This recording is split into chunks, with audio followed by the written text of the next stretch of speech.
Hello and welcome. This is Teresa Litchfield. Today I'm going to share the technique of Zentangle with my card, and with this I'm going to make a slimline card. I'll also show some of the ways I modify the products that I'm using for this size. I learned this technique from a class I took at Altenew Academy, taught by Amber Rain Davis. It's a lot like doodling, but there are specific patterns to use, so I think it's a lot easier because you have something to follow. I was definitely the kid with doodles on my paper in school. I always have to be doing something creative. I also made a slimline envelope for this card, and I'll show that at the end.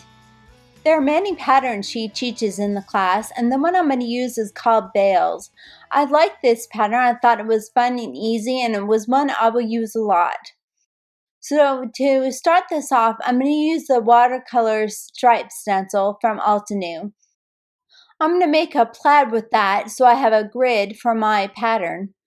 I'm going to also use the Copic markers, the multi-liners, and I'm going to use different sizes of them. I'm going to use a 0.3, a 0.5. You could use a lot of different sizes to add some interest. I'm going to ink blend with Silver Lake crisp dye ink from Altenew and use the large blending tool.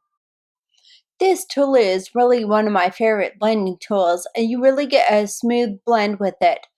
I'm also going to use that T-ruler, and after I'm done ink blending on my paper, I'll use that to make my grids on there for the pattern. The size of my card fits in a number 9 envelope, and this is 3 5/8 by 8 5/8. And I'm going to use a piece of masking paper to mask off on my stencil so I can modify it for the slimline card. So I'm going to put that masking paper kind of right under one of the solid pieces of the stencil.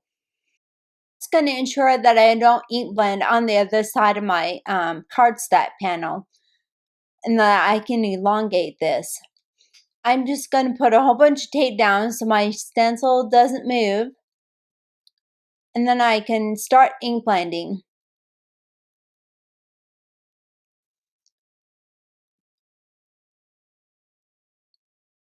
So I start kind of off the paper onto my glass media mat and come back on, and I kind of go around the edges a little bit heavier than I do in the center.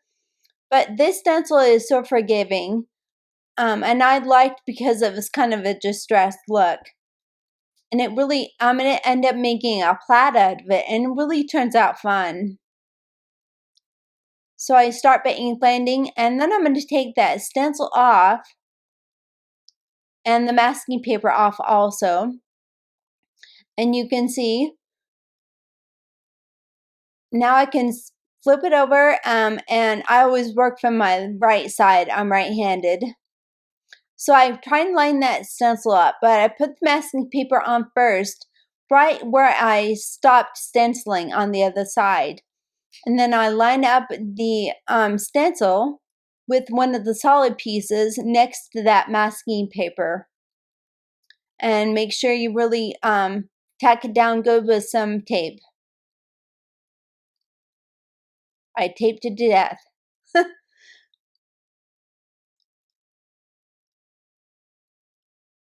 And I can just kind of fiddle with it until I get the pattern I want.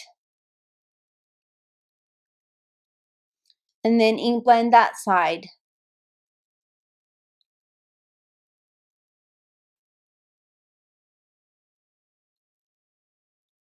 I love this stencil. I use it so often.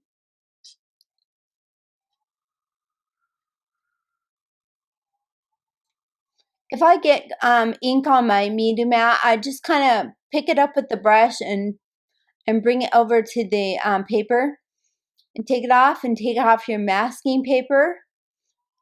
And look how cool that is. It's all just very cohesive.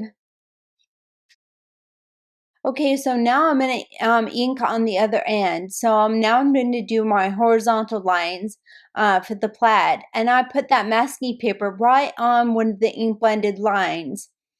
And I just line my stencil up where I like that pattern, I like where it ends on both sides. and start ink blending and do it this way.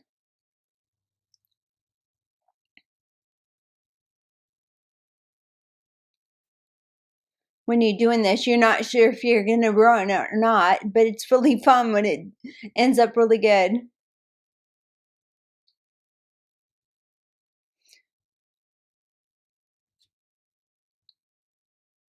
And take that stencil off and take the masking paper off. Like I said, it's like, oh no, did I ruin it? But you won't. Put that masking paper back where a vertical line is. Line that up. And you want to kind of back off of it a little bit so you can ink blend to the point of where the masking paper is. So then I line up the stencil and I fill with this lot so I can line it up as good as I can till I really like the pattern of it. But again, like I said, this stencil is so forgiving because it's not totally straight. So it works. And then I ink blend on that side.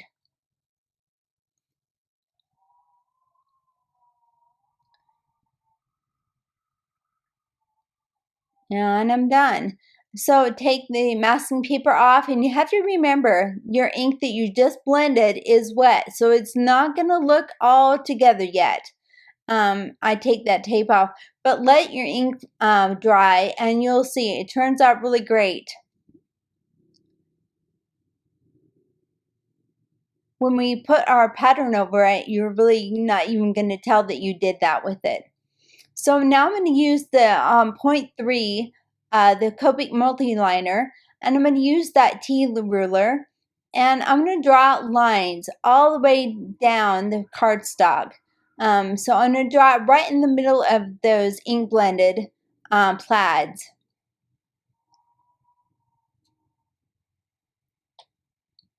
So just stick with me and so you'll see where I'm going with this. So we're going to do all the verticals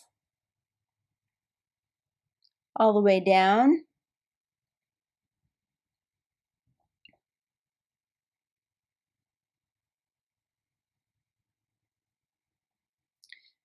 And then I'm going to turn it and do them the other direction, which is really the horizontals, but I turn my paper. It's a lot easier than trying to do it sideways.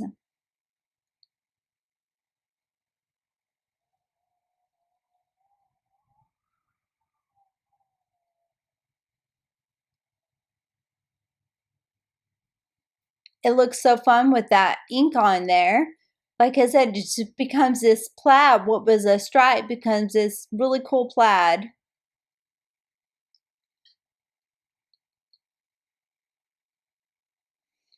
And there it is. So now we have our grid for a pattern. And the Bell's pattern is really fun. So when she does this pattern, she calls this pattern, she calls it like a piece of rice. So I'm going to start with that curve all down one side of that line I just drew. And you can see now it kind of looks like a leaf or a piece of rice. So I go all the way down. I do the ones on the end last because they're only half.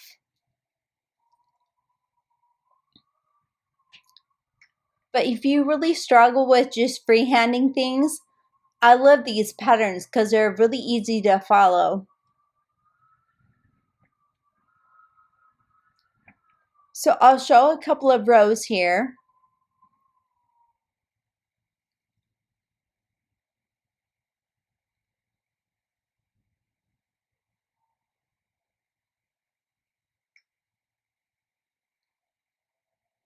And then you can see as I get done. It's just really fun. You see the one on the left side of me there? I did draw a line, and I'm only gonna do half of the piece of rice.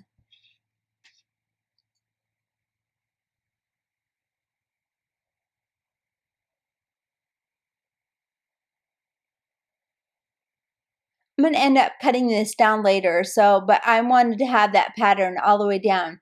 So now I'm going to do it on the horizontal, but again, I turn my paper, and so I have my hand off the paper. It's good too, so you don't smear your ink. Also, you can also heat set this. Like I said, she uses a lot of different patterns in the class, but I like this one because it was very symmetrical, and I liked symmetrical things. I thought this was a fun pattern too because it worked with some of the products I have. There are a couple of other variations of this, and as I'm getting done with it, I felt like it just needed something else. And so I come in with a 0.5 pen, and I'm just drawing that little dot in the center. And that 0.5 is a really good size for that. And it just gives a little more interest to the center of that. I feel like the pattern just starts to come alive, and it really does look like pattern paper. It doesn't look like something you drew. I take that piece of release paper off the masking paper as I'm going down. Like I said, if you heat set it, it's good, but I use that masking paper to put my hand on so I don't smear the ink. But just to be safe, I would heat set this. Here's the other pattern that I just practiced on, and you can see that has like an extra line on it. So now it's time for some shading, and I'm going to use the Derwent sketching collection that I have here. And my son, who's an excellent drawer, left this. I'm going to use the Graphitone pencil, and I love this Chinese white that's in there also. I use it a lot. But the Graphitone is what I'm going to use for some shade on this. I use a blending stump and a sanding paddle, and I use that sanding paddle to get a good point on the blending tool. With the graphite pencil, I'm just going to follow the lines around the outside edge, and also I'm going to follow the one on the inside, the first one I made. That'll just push back the shade on the whole thing, and it'll really make that pattern pop out. And you'll kind of see as I go. So then I come in with the paper blending stump and just smooth that out. And it just kind of smears the graphite. And you can see right here, I've done like half of it. And you can see really how it pops that pattern out. Really makes it look like a flower. I really had so much fun doing this blending. After I'm done with that background, I'm going to use the Fancy Things die from Altenew, and I cut that out of black cardstock, and I stacked up 3 more underneath, and I just cut some gray and black cardstock to frame that. I'm going to also use the vase fillers die, and I'll later use the stamps. I cut those 2 flowers out of black cardstock. They look kind of like freesia to me. I cut down the background so it has an 1/8 of an inch border around, and now I'm going to adhere it to a piece of black cardstock that is the 3 5/8 by 8 5/8 size. And I'm using the Altenew glue tape. Now I'm going to make that frame and use the tape runner to do that with the gray on the black cardstock for my frame. I used liquid glue to stack those up and now to adhere onto that frame.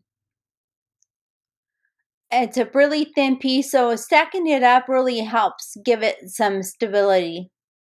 I'm going to glue that frame onto the front and put the flower behind and just kind of glue it to the back of that. And then the other flower off to the right side of it. And I'm going to put that on there so it kind of hangs off the bottom. I'll turn that over and cut that piece off from the back side with my long scissors.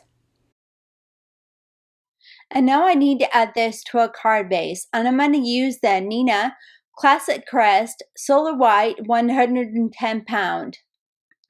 So I cut that at 7 1/4 by 8 5/8 and then score it at the 3 5/8 to score it in half for the Slimline card. So for a little finishing touch, I'm going to use the Nuvo crystal glaze and my craft pick. And I use the craft pick just to kind of work it around on that die cut. So I had to use a piece of tape to keep the card closed so it doesn't run off of the die cut. And then as I kind of work the crystal glaze on there, I use my craft pick to work it along the top of the die cut to even it out. So I'll kind of show here. I kind of spread it around with that. It takes a little bit of patience, but it's really worth it in the end. And I do let that dry overnight. Now that that's dry, you can really see all that shine, and it really does look like patent leather. So here's the envelope I made for the card, and I used a 65-pound black cardstock, and I used the stamps from the Base Fillers set in that same flower, and I stamped them with the unicorn pigment ink from Hero Arts. The line and little dots, I used the Posca paint pen, and this is the extra fine white. I'll refer above here to another video I made that shows how I made the envelope. That envelope has a side flap, so you can just alter it to make a top flap. I hope I inspired you to try out this Zentangle drawing technique and also to use your products in a different way for Slimline cards. This really was a different technique for me and I really enjoyed it. Here's a couple more videos you might like, and I have a lot more information on my blog you might find useful. Thank you so much for watching, and I'm really grateful the time you spent with me. I hope you have a great day and do something you love.